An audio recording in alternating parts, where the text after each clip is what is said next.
My name is Kurt Jordan, and right now I work for Oracle Team USA, which is the defending America's Cup team for 2013. I grew up sailing on the bay and found when I got into college I had a pretty good aptitude towards math and physics.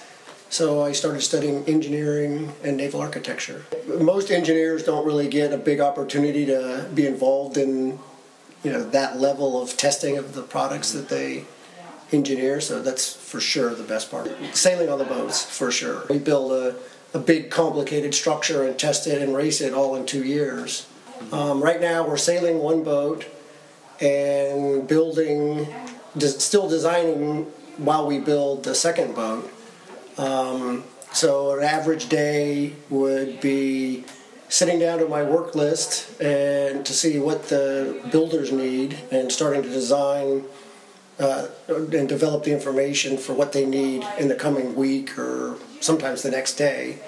And typically I'll do the calculations to figure out how strong things need to be, what kind of materials, and then pass that information on to somebody who will actually do the drafting, the drawing that goes to the shop floor.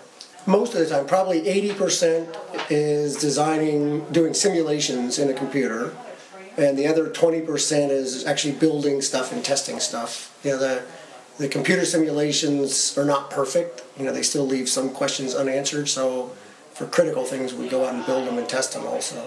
And fortunately I get to go out on the boat occasionally, and a lot of that is monitoring the loads that are on the boat, and a lot of that is to check in to be sure that it matches the computer models that we use to design the structure.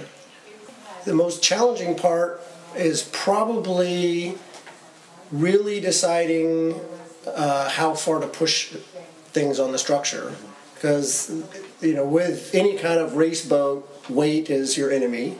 So you want to make it lighter, and you typically want it stiffer, and so you have to make a lot of trade-offs, a lot of compromises. There's incidents like when we crashed the boat. That would probably be one of the worst days of my job. This right now is the most exciting America's Cup I've ever worked for, just primarily because of the style of boats. I really, really like what I do, and I guess I'm lucky in that way.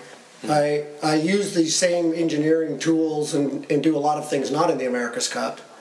So I'm exposed to a lot of other engineering type things, and I don't like any of them as much. Maybe being retired.